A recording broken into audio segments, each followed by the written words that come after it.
warahmatullahi wabarakatuh. Selamat pagi semuanya, izinkan saya memperkenalkan diri. Perkenalkan, nama saya Najwa Aulia Ramdhanu. Saya dari 12 Akuntansi 2. Tujuan saya membuat video ini, saya akan mempresentasikan atau memberikan informasi terkait kerajaan Islam yang berada di Indonesia. Salah satunya Kerajaan Mataram Islam. Di sini saya akan menjelaskan pengertian dari kerajaan Islam. Yang pertama, kerajaan yang menerapkan ajaran Islam itu sudah paling to the point ya teman-teman atas pengertian kerajaan Islam. Yang kedua, sebagai landasan dalam mengatur kehidupan sosial dan pemerintahan. Yang ketiga, kerajaan yang berdiri di berbagai wilayah Nusantara. Yang keempat, kerajaan Islam di Indonesia memiliki peran penting dalam sejarah Indonesia, tidak hanya dalam penyebaran agama Islam, tetapi dalam perkembangan budaya, politik, dan ekonomi. Sebagai salah satu contoh kerajaan Islam yang berada di suatu wilayah Indonesia, salah satunya adalah Kerajaan Mataram Islam. Selanjutnya, sejarah umum Kerajaan Mataram Islam. Kerajaan Mataram Islam didirikan oleh Sutawijaya atau Panembahan Senopati pada akhir abad ke-16. Kerajaan Mataram Islam berada di alas Mentawai dataran rendah Mataram, sekitar Yogyakarta dan Solo. Kerajaan ini kemudian berkembang dan menguasai sebagian besar Jawa. Sejarah umum Kerajaan Mataram Islam terhadap perlawanan VOC. Sultan Agung memimpin perlawanan terhadap VOC dengan menyerang Batavia pada tahun 1628 hingga 1629. Tiga raja dengan masa jabatan terlama. Yang pertama ada Sultan Agung Hanyokrokusumo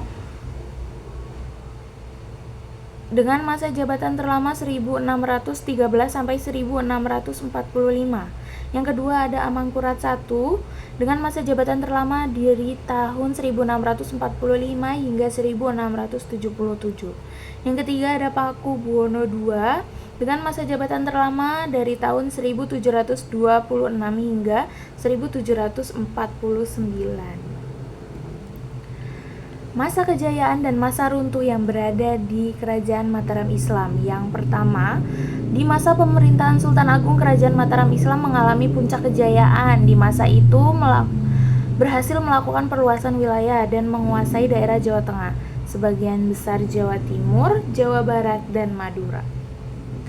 Masa keruntuhan Kerajaan Mataram Islam sudah terlihat ketika pemerintahan Sultan Agung berakhir dan dilanjutkan oleh putranya yang bergelar Kanjeng Susuhunan Prabu Amangkurat Agung atau biasa disebut dengan Amangkurat I, yakni dengan adanya serangan yang dilakukan oleh Trunojoyo berhasil memporak-porandakan pertahanan Keraton Plered yang merupakan istana dan kerajaan Mataram Islam. Selanjutnya ada kehidupan politik Kerajaan Mataram Islam. Yang pertama, kehidupan politik Kerajaan Mataram Islam ini menerapkan sistem feodalisme. Yang kedua, dalam sistem feodalisme ini raja adalah pemilik seluruh tanah kerajaan. Yang ketiga, di samping itu raja juga berperan sebagai panatagama atau pengatur kehidupan beragama Islam. Untuk menjalankan tugasnya, Raja Kerajaan Mataram Islam dibantu oleh beberapa pejabat tinggi kerajaan, misalnya Tumenggung Pati, Adipati, serta Bupati untuk mengurus berbagai kebutuhan pemerintahan, peradilan, maupun perang. Selanjutnya ada peninggalan Kerajaan Mataram Islam. Dibagi menjadi dua jenis, ada budaya dan sejarah. Dari budaya, Kerajaan Mataram Islam meninggalkan warisan budaya yang kaya seperti gamelan, sastra, dan arsitektur. Yang kedua ada berdasarkan sejarah. Peninggalan sejarah seperti kompleks pemakaman Imogiri, Kota Gede, dan Babat Tanah Jawi menjadi sumber penting sejarah bagi Jawa. Selanjutnya ada daftar pustaka. Saya mengambil materi dari www.detik.com, ditulis oleh Noris Robi Setiawan pada tahun 2023 mengenai Kerajaan Mataram Islam, sejarah, pendiri, kejayaan, dan keruntuhan. Selanjutnya kesimpulan sudah terakhir ya, Kerajaan Mataram Islam yang berdiri pada abad ke-16 hingga ke-18. Kerajaan Islam yang kuat yang berdiri di Pulau Jawa. Kerajaan ini mencapai puncak kejayaannya di bawah pemerintahan Sultan Agung sebagai akhirnya terpecah menjadi Kasultanan Yogyakarta dan Kasunanan Surakarta. Sekian yang dapat saya sampaikan, kurang lebihnya mohon maaf. Terima kasih. Sebelum penutup saya ada kata-kata.